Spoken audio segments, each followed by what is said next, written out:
In 15th century Greece, a convent vanished after an Ottoman assault, its nuns never seen again. Centuries later, archaeologists found something beneath Topkapı Palace that proved their story was never just a legend. The bells of the convent tolled for the final time. High in the misty hills of Thessaly, where olive trees trembled under the cold breath of autumn, a small group of nuns gathered in their crumbling chapel. They prayed beneath fractured frescoes, saints whose faces had long been lost to age and sorrow. On the horizon, flames flickered, and Ottoman banners glimmered red against the fading light. The women understood what that meant. No riders would come, no soldiers remained, only the stillness before conquest. Their abbess, Sister Eleni of Lissa, stood before the altar, clutching a silver crucifix that had endured a century of storms. "If they breach our walls," she whispered, "keep your vows in your hearts.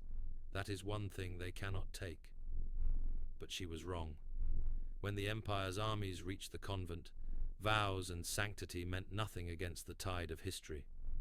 The convent's first stones crumbled before sundown. Hymns turned to screams, and the air filled with smoke and iron. The Ottomans did not waste arrows on holy ground. They shattered the gates with cannon fire, both warning and declaration. To them, a convent was not sacred, but a symbol of defiance, proof that the cross still dared to stand on conquered soil. Inside, the sisters hid their relics, silver chalices, embroidered icons, and fragments of saints' bones beneath the chapel floor, believing faith could outlast flesh. But the soldiers sought not gold, but proof that even the enemy's God could be silenced.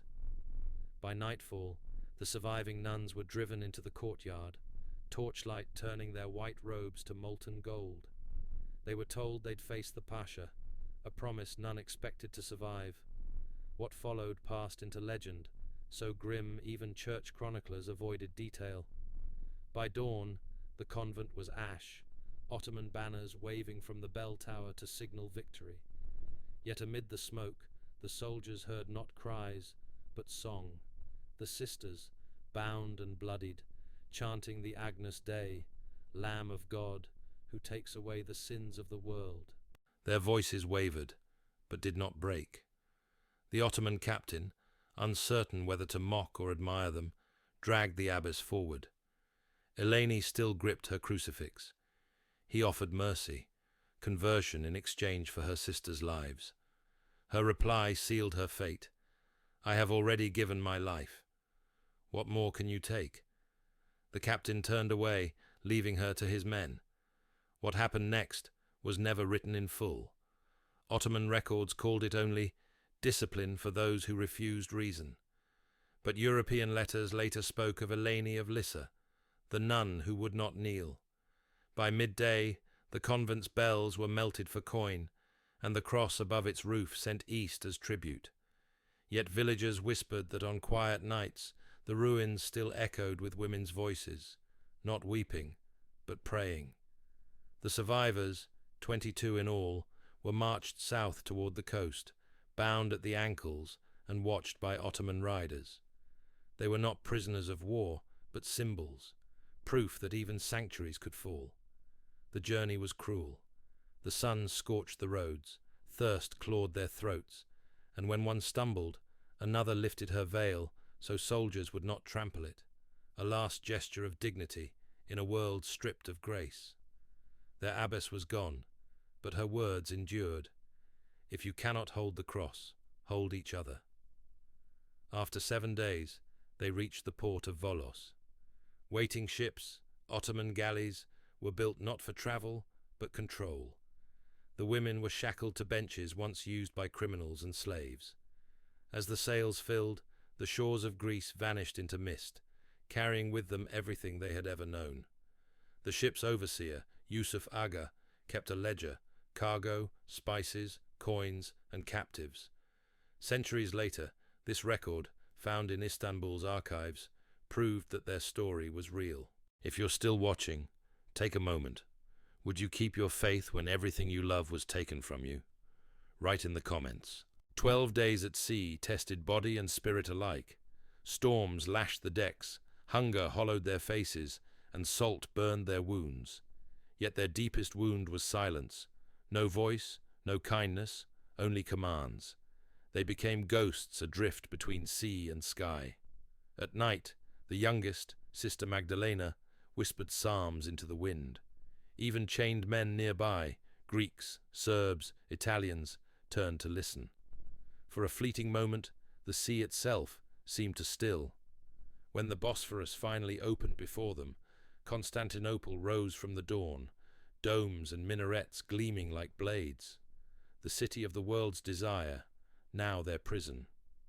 Marched through the streets, they were paraded past merchants and slaves, their white habits drawing uneasy stares. Before the walls of Hagia Sophia, the cathedral that had once crowned Christendom, they were forced to kneel as the muezzin's call echoed from above. "We are home," one whispered, "but it is no longer ours." They were taken before the imperial council, the Divana Humayun, where no king or priest ruled, only empire. The Grand Vizier, cold and impassive, offered one mercy. Those who converted would live in the palace. Those who refused would face the discipline of faith. None spoke. Sister Magdalena trembled, but an elder, Sister Damaris, stepped forward. "My lord," she said, "you may rename us, but you cannot unwrite the prayers we carry." The vizier's expression did not change. "Prayers fade," he said, "when tongues forget how to speak them." With emotion, they were dismissed, not to execution, but to the dark cellars beneath Topkapı Palace. There, beneath the gardens, sunlight never reached. They were stripped of their habits, given coarse rags, and set to labor, scrubbing, sewing, stoking fires for others' warmth. It was meant to break them, but these women had long lived by vows of silence and sacrifice. To them, suffering was not defeat, but devotion. Their silence became defiance. At night, they carved crosses into clay, whispered prayers into dust, and measured time by the call to prayer, not as submission, but as rhythm. Soon, the servants above whispered of the silent sisters, foreign women buried beneath the palace, who neither spoke nor begged. Their silence grew louder than any prayer. Months passed. The empire tried kindness next, gifts of oil, silk, and soft words. "Your God and ours are not enemies," one imam said. "Take our tongue, and you will be free." But the sisters knew that forgetting was the only sin they could not bear. When persuasion failed, kindness turned to darkness. One by one, they were taken to chambers, asked to speak a single phrase of surrender. Some yielded, most did not. Sister Damaris, pale and dying, smiled when guards demanded her name. "Call me Silence," she said, and none spoke again. In time, they ceased to be captives. They became symbols. To their captors, failed conversions. To history, unbroken faith. When spring returned above them, only 11 of the original 22 still lived. But in the black halls beneath Topkapı, something miraculous endured. They discovered a sealed archway, a forgotten room. With scraps of linen and shards of pottery, they built a secret chapel. They prayed there in whispers, each memory, a bell, a loaf of bread, a morning breeze, becoming its own psalm. Centuries later, archaeologists uncovered that very chamber.